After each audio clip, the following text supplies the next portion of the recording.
लोकसभा में अभी अभी एक बिल पास हुआ है जिसमें यह बात तय हो गई है कि केरल का नाम अब संविधान में केरलम हो जाएगा। तो आखिर ये केरल का नाम केरलम होगा कैसे? चलिए इस बात को समझते हैं। इसके लिए पूरी एक प्रोसेस है, आसानी से नहीं हो जाता है। कोई घोषणा नहीं की जा सकती कि बस केरल को केरलम कहना शुरू कर दिया। और पहली बात यह कि केरल की मांग क्यों हुई केरलम को लेकर, यह भी तो समझना पड़ेगा। केरलम अब क्यों कहा जा रहा है, क्यों लोग चाहते हैं कि केरलम कहा जाए। चलिए सारी बातों को समझते हैं एक करके, लेकिन एक जरूरी जानकारी है, इसको जानते चलिए कि फ्रीडम सेल आ चुकी है।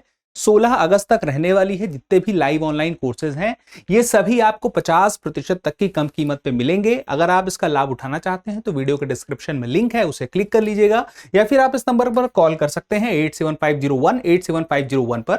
हम आते हैं हमारे टॉपिक पर। जैसा कि मैंने आपसे कहा कि केरल केरलम हो रहा है, तो इसके लिए एक पूरा कानून बन रहा है। लोकसभा में बिल पास हुआ है, लेकिन अभी कानून पूरी तरह से नहीं बना है, क्योंकि प्रोसेस है। लोकसभा के बाद फिर अभी ये राज्यसभा में जाएगा, राष्ट्रपति के हस्ताक्षर होंगे, फिर इसके बाद यह प्रकाशित होगा और फिर यह लागू होगा।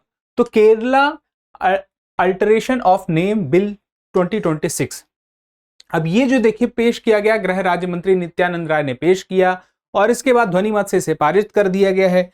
बात यह है कि यहां पे ये अब नाम कहां पे जाएगा, तो संविधान की प्रथम अनुसूची में संशोधन होगा। अब इसको समझना पड़ेगा कि एग्जैक्टली हो क्या रहा है। देखिए, दरअसल संवैधानिक प्रक्रिया करनी पड़ती है नाम बदलने के लिए, और यह प्रक्रिया होती है संसद के स्तर पर, लेकिन इसमें राज्य की तरफ से भी कुछ चीजें करनी पड़ती हैं। अनुच्छेद 3 को व्यवहारिक रूप से ये समझने का आपके पास अवसर है। इसको आप समझिए कि केंद्र राज्य संबंधों व संघीय ढांचे को यह संबंध बताता है। राज्यों के नाम दर्ज हैं भारत के संविधान की अनुसूची में। अब एक आंदोलन लंबे समय से चल रहा था, ऐक्य केरलम आंदोलन। तो ये आंदोलन जो था आजादी के पहले से चल रहा था। आप सोचिए कि केरलम की मांग आजादी से पहले से है, जबकि केरल अस्तित्व में आता है 1956 में। तो ओडिशा जो है, ओडिशा हो गया, ये आज से कुछ साल पहले हुआ था। उत्तरांचल, जिसे आज हम उत्तराखंड के नाम से जानते हैं, इसका भी नाम बदला है। तो ऐसा नहीं कि केरल ही ऐसा पहला राज्य है जो नाम बन रहा है एक नया, इसके पहले उदाहरण है हमारे पास। हालांकि हम पश्चिम बंगाल की बात करें तो इसको लेकर के प्रयास हो रहा है कि इसका भी नाम बदले, लेकिन ये मामला अभी तक तो अटका हुआ है। आगे आने वाले दिनों में बदल जाए तो अलग बात है। अब देखिए आजादी के पहले की स्थिति क्या थी। आज जिस केरल को हम देखते हैं कि केरल राज्य भारत के एक कोने पर इस जगह पे दिखाई देता है, ये पहले ऐसा नहीं था। एक त्रावणकोर रियासत थी, ब्रिटिश अप्रत्यक्ष नियंत्रण, यानी कि ब्रिटिशों का प्रत्यक्ष शासन नहीं था। फिर एक थी कोचीन, ये भी रियासत थी और यहां पर भी ब्रिटिशों का प्रत्यक्ष नियंत्रण नहीं था, अप्रत्यक्ष तरीके से था। और तीसरा था मालाबार जिला, ये सीधे ब्रिटिश शासन के अंतर्गत आता था और मद्रास प्रेसिडेंसी के अंदर था। इन तीनों से ही केरल राज्य फिर बाद में बनता है, लेकिन वो बना 1956 में। लेकिन मैंने कहा उसके पहले ही ऐक्य केरलम आंदोलन चल रहा था, यानी कि संयुक्त केरल की जो मांग थी वो चल रही थी। अब राज्य पुनर्गठन आयोग जब 1953 में बनता है, फजल अली आयोग, तो उनके आधार पर, उनकी सिफारिशों के आधार पर 1956 में 14 राज्य और 6 केंद्र शासित प्रदेश बनते हैं। तो 1 नवंबर 1956 को वही त्रावणकोर, कोचीन, मालाबार और इसके अलावा कासरगोड तालुक मिलाकर के एक पूरा केरल बना दिया जाता है। राजधानी तिरुवनंतपुरम कर दी जाती है। लेकिन बात यही थी कि अभी उसकी मांग हो रही थी केरलम कर लेगी, क्योंकि मलयालम भाषा में दरअसल इसको हमेशा से केरलम ही कहा गया है। केरल के लोग इसको केरलम ही कहते हैं, हम केरल कह रहे हैं। संविधान में केरल दर्ज है। तो बात यही हुई कि प्रथम अनुसूची जो संविधान की है उसमें भी सभी राज्यों का नाम उसमें दिया हुआ है, केरल का है और बाकी का भी है। तो अब इसको केरलम लिख भी दिया जाए, क्योंकि हम तो कहते ही केरलम है, स्पेलिंग भी वही लिख दो। तो अनुच्छेद 3 इसके लिए समझना बहुत जरूरी है। देखिए, संसद कानून बनाकर किसी राज्य की सीमा, क्षेत्र या नाम बदल सकती है। अब लेकिन ये सीधे सीधे नहीं होगा, इसके लिए प्रोसेस फॉलो करना पड़ेगा। देखिए, बिल राष्ट्रपति की सिफारिश से ही पेश हो सकता है। जैसे कि कुछ समय पहले केरल की विधानसभा ने एक प्रस्ताव अपनी तरफ से पास किया और उसके बाद वो प्रस्ताव आगे जब सरकार के पास जाता है, सरकार उसको राष्ट्रपति के पास भेजती है और राष्ट्रपति की सिफारिश पर ही वह बिल जो है संसद में पेश हो सकता है। लेकिन राष्ट्रपति की सिफारिश के पहले उसको राज्य की जो विधानसभा है उससे राय भी लिया जाता है। तो राज्य विधानसभा से राय लेना अनिवार्य है। हालांकि वो राय मानी जाए चाहे ना मानी जाए अलग बात है, राय ली जाएगी। और राय बाध्यकारी चूंकि नहीं है तो अंतिम फैसला कौन करेगा? संसद करेगा, क्योंकि संसद ही उस नाम बदलने का कानून लेकर आया है। तो यहां पे यह संविधान संशोधन 368 से नहीं हो रहा है, यह साधारण विधायी कार्य है। जो भी परिवर्तन हमने देखा जो अनुच्छेद में हम चेंज नहीं कर रहे हैं, हम किस में चेंज कर रहे हैं, हम चेंज कर रहे हैं जो मांग चल रही है अनुसूची में। पहली अनुसूची में ये पूरा नाम बदलने के लिए बिल आया है, तो पहली अनुसूची में नाम बदलने के लिए संविधान संशोधन करने की जरूरत नहीं है, सिर्फ और सिर्फ करना यह है कि साधारण विधेयक से यानी कि साधारण बहुमत से पारित कर देना है।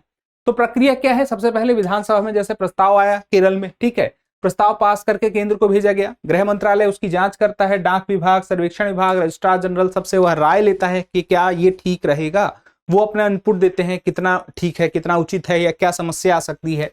फिर उसके बाद राष्ट्रपति के पास जाता है, जो मंत्रिमंडल की मंजूरी के बाद राष्ट्रपति जो है बिल को राज्य विधानसभा को भेजते हैं, और जो राज्य विधानसभा है वह उस पर अपनी राय देती है, जो कि मैंने पहले कहा बाध्यकारी नहीं है, और संसद में फिर उसके बाद यह विधेयक पेश किया जाता है, और संसद में जैसे अभी लोकसभा में पेश हुआ है तो उसके बाद राज्यसभा में भी जाएगा, और उसके बाद राष्ट्रपति के हस्ताक्षर होंगे, तब जाके अंतिम रूप से जाएगा। तो उसके बाद दोनों सदनों में जब मंजूरी हो गई, राष्ट्रपति के साइन हो गए, तो उसके बाद राजपत्र में प्रकाशन होता है, और अगर राजपत्र में प्रकाशन नहीं हुआ है तो ये भी एक स्टेप है, इसके प्रकाशन के बिना प्रथम अनुसूची में दर्ज माना ही नहीं जाएगा।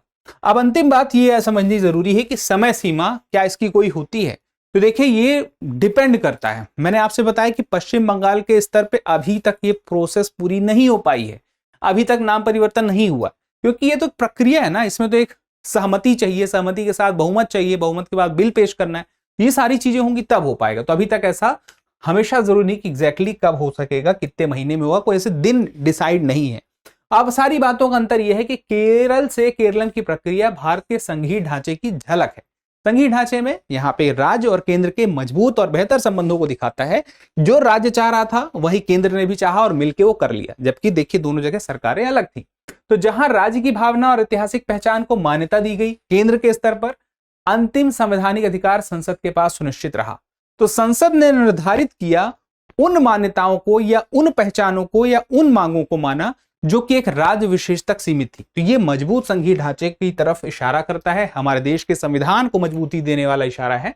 पर एक बात यह है कि अभी आगे क्या होगा, तो मैंने कहा कि राज्यसभा में जाएगा, राष्ट्रपति की सहमति जाएगी, राजपत्र में प्रकाशन होगा, और उसके बाद संवैधानिक रूप से राज्य का नाम तब जाके केरल से केरलम होगा। अभी से कोई केरलम कहने लग जाए तो आप बोल सकते हैं कि हाँ बोला जाता है, आप बोल सकते हैं, लेकिन अभी तक संविधान में दर्ज आज की डेट में नहीं हुआ है। ठीक है, बिल पास हो जाएंगे फिर हो जाएगा। अब सारी बातें हो गई हैं, तो सवाल है आपके लिए, अभ्यास प्रश्न है, आंसर हालांकि आपके सामने है कि भारतीय संविधान का कौन सा अनुच्छेद संसद के किसी राज्य का नाम बदलने की शक्ति देता है। ये तो हो गया ये। अब मेरा अगला सवाल ये है कि अब आप मुझे बताइए किस अनुसूची में नाम दर्ज है राज्य के और उसमें परिवर्तन होगा इस बिल के पास होने के बाद, आप मुझे कमेंट करके जरूर बताइएगा। तो फिलहाल के लिए इतना ही, मिलते हैं अगले सेशन में, तब तक के लिए स्वस्थ रहें, मस्त रहें, पढ़ते रहें, धन्यवाद। और द फ्रीडम सेल जैसे कि बताया कि 16 दिसंबर तक मौका है, 50% तक की छूट मिलेगी सभी ऑनलाइन कोर्सेस में। इसका फायदा लेना है तो डिस्क्रिप्शन में लिंक है, उसे क्लिक कर लीजिए, और या फिर नंबर पे कॉल कर लीजिए 8750187501 पर। हमारी मुलाकात लगातार होती रहे, इसके लिए चैनल को सब्सक्राइब करना ना भूलिए। धन्यवाद। अब एग्जाम की तैयारी को और बेहतर करने के लिए हमारे चैनल को लाइक, शेयर और सब्सक्राइब करना ना भूलें।